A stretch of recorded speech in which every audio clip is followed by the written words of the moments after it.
Paz do Senhor, segunda-feira, e hoje é dia 4 e nós vamos ler os capítulos 8, 9, 10 e 11 do segundo livro de Samuel, isso mesmo. Sejam bem-vindos a mais uma leitura. Acompanhem comigo essa leitura de hoje de 4 capítulos, 8, 9, 10 e 11. Vamos lá então. Capítulo 8. Diversas vitórias de Davi. Algum tempo depois, Davi atacou os filisteus, derrotou-os e acabou com o poder daqueles naquela região. Ele também derrotou os moabitas, fez com que se deitassem no chão, mediu-os com uma corda e matou 2/3 deles. Assim os moabitas se tornaram escravos de Davi e lhe pagavam impostos. Então Davi atacou o rei de Zoba, Hadadezer, filho de Reobe, quando este foi tomar de novo as terras que ficam perto do rio Eufrates. Davi prendeu 1.700 cavaleiros de Hadadezer e 20.000 dos seus soldados da infantaria.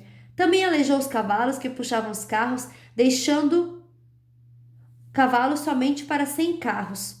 Os sírios de Damasco foram socorrer Hadadezer e Davi matou 22.000 deles. Em seguida colocou acampamentos militares na terra deles.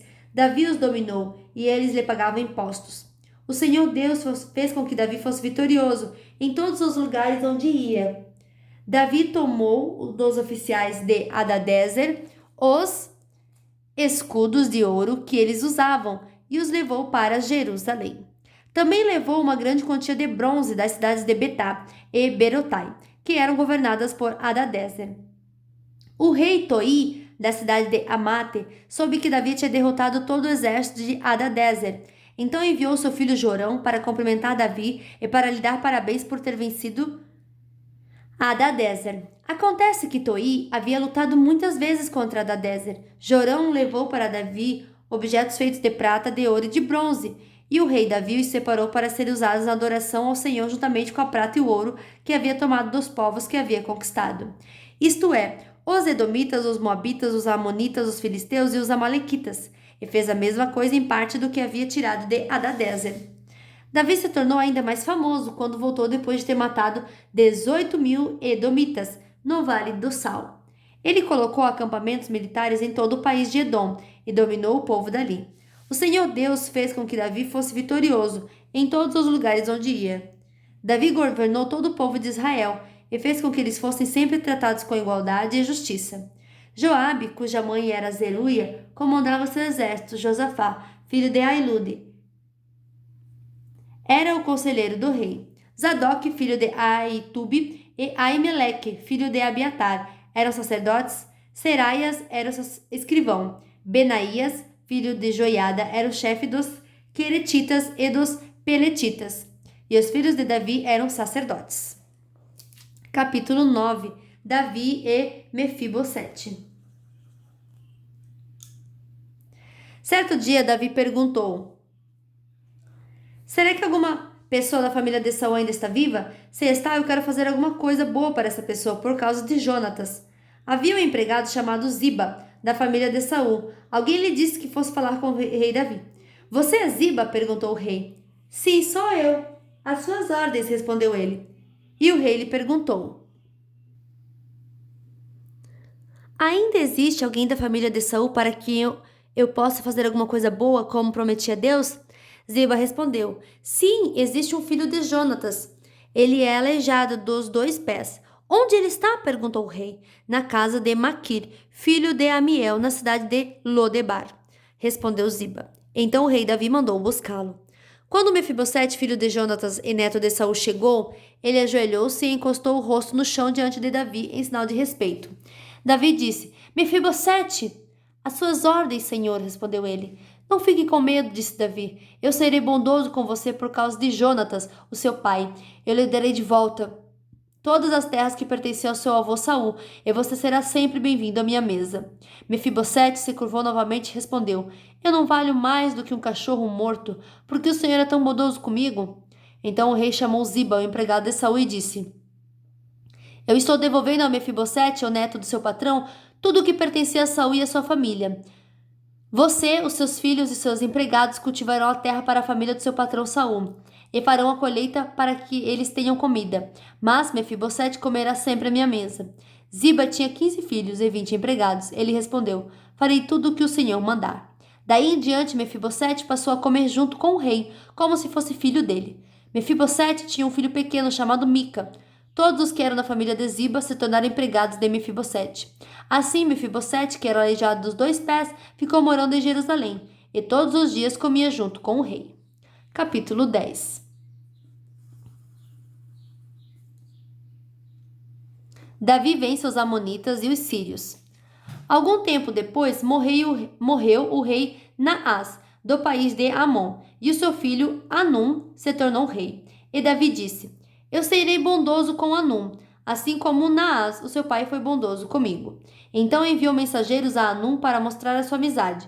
Porém, quando os mensageiros chegaram à cidade de Rabá, as autoridades amonitas disseram ao seu rei: O senhor pensa que é em honra do seu pai que Davi enviou estes homens para mostrar amizade? É claro que não. Ele os mandou aqui como espiões a fim de conhecerem a cidade para poderem destruí-la.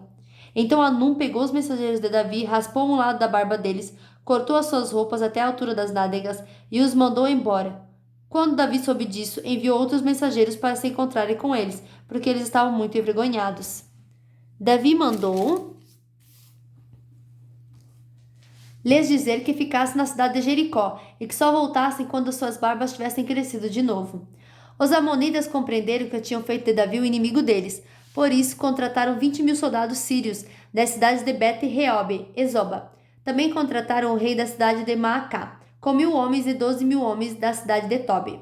Davi soube disso e enviou contra eles Joabe, com todos os melhores soldados do exército israelita. Os amonitas saíram e tomaram posição na entrada da cidade de Rabá, enquanto os sírios de Zoba e de Reob e os homens de Tobá e Maacá tomaram posição em campo aberto.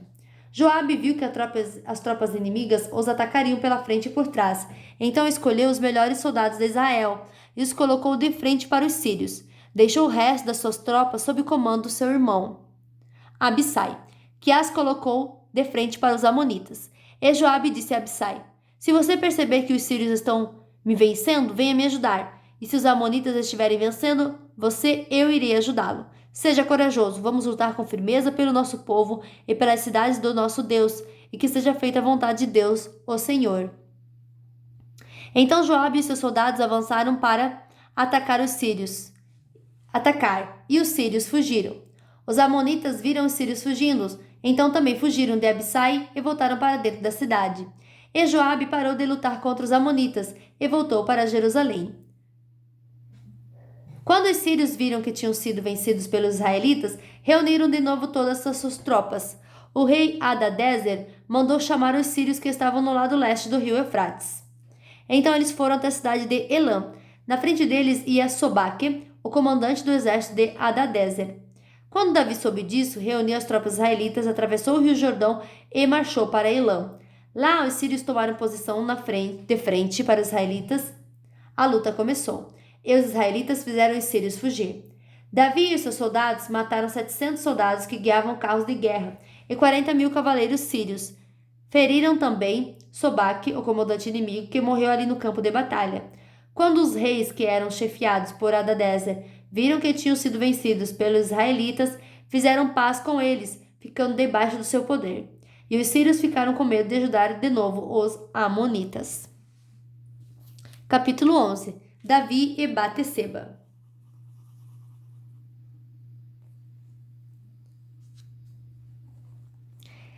Na primavera seguinte, época do ano em que os reis costumam sair para a guerra, Davi mandou que Joabe, seus oficiais e o exército israelita fossem atacar os inimigos. Eles venceram os amonitas e cercaram a cidade de Rabá, mas Davi ficou em Jerusalém. Uma tarde, Davi se levantou depois de ter dormido um pouco e foi passear no terraço do palácio. Dali viu uma mulher muito bonita tomando banho. Aí ele mandou que descobrissem quem era aquela mulher e soube que era Bateseba, filha de Eliã e esposa de Urias, o heteu. Então Davi mandou que alguns mensageiros fossem buscá-las. Eles a trouxeram e Davi teve relações com ela. Bateseba tinha justamente terminado seu ritual mensal de purificação. Ela voltou para casa e depois descobriu que estava grávida e mandou um recado a Davi contando isso. Davi mandou então esta mensagem a Joabe: Mande que Urias o heteu venha falar comigo. E Joabe obedeceu. Quando Urias chegou, Davi perguntou a ele se Joabe e as tropas estavam bem e como estava indo a guerra. Depois disse a Urias: Vá para casa e descanse um pouco. Urias saiu e mandou levar um presente à casa dele. Mas Urias não foi para casa, em vez disso dormiu no portão do palácio junto com os guardas do rei. Quando Davi soube que Urias não tinha ido para casa, perguntou-lhe: Você acaba de voltar depois de ter ficado fora há muito tempo, por que não foi para casa? Urias respondeu: Os homens de Israel e de Judá estão longe na frente de batalha, e a Arca da Aliança está com eles. O meu comandante Joabe e seus oficiais estão acampados ao ar livre. Como poderia eu ir para casa, comer e beber e dormir com a minha mulher? Juro por tudo que é sagrado, que eu nunca poderia fazer isso. Então Davi disse: Fique aqui o resto do dia, amanhã eu o mandarei de volta. Urias ficou em Jerusalém naquele dia e no dia seguinte. Davi convidou-o para jantar e fez com que ele ficasse bêbado. Mesmo assim, Urias não foi para casa naquela noite. Em vez disso, dormiu no seu cobertor no quarto da guarda do palácio. Na manhã seguinte, Davi escreveu uma carta a Joabe e a mandou por Urias. Davi escreveu o seguinte: Ponha Urias na linha de frente, onde a luta é mais pesada. Depois retire e deixe que ele seja morto. Por isso, enquanto estava cercando a cidade, Joabe mandou Urias para um lugar onde sabia que o inimigo estava mais forte. As tropas inimigas saíram da cidade, lutaram contra as forças de Joabe e mataram alguns oficiais de Davi, e Urias também foi morto. Então Joabe mandou a Davi notícias da batalha. Ele disse ao mensageiro o seguinte: Se depois que você contar ao rei tudo sobre a batalha, ele ficar zangado e perguntar por que vocês chegaram tão perto da cidade para lutar com eles, não viram que eles poderiam atirar flechas do alto da muralha? Vocês não lembram como Abimeleque, filho de Jerubecete, foi morto? Foi na cidade de Tebes, onde uma mulher atirou de cima da muralha uma pedra de moinho e matou. Então por que vocês chegaram tão perto da muralha? Se o rei perguntar isso, responda: Urias, seu oficial, também foi morto. Então o mensageiro foi e disse a Davi o que Joabe tinha mandado. O mensageiro disse assim: Os inimigos eram mais fortes do que nós e saíram para fora da cidade para lutar em campo aberto. Mas nós os forçamos a voltar para o portão da cidade. Então eles atiraram flechas do alto da muralha contra nós. E alguns dos seus oficiais foram mortos, e o seu oficial Urias também morreu. Davi respondeu ao mensageiro: Anime Joabe, e diga-lhe que não fique preocupado, pois numa batalha nunca se sabe quem vai morrer. Diga-lhe que ataque com mais força, até conquistar a cidade. Bateseba soube que o marido tinha morrido e chorou por ele. Depois que passou o tempo de luto, Davi mandou trazê-la para o palácio. Ela se tornou sua esposa e lhe deu um filho, mas o Senhor não gostou do que Davi tinha feito. Fim de mais uma leitura. Que Deus abençoe você, a sua vida, a sua família, o seu ministério. E até amanhã. Tchau!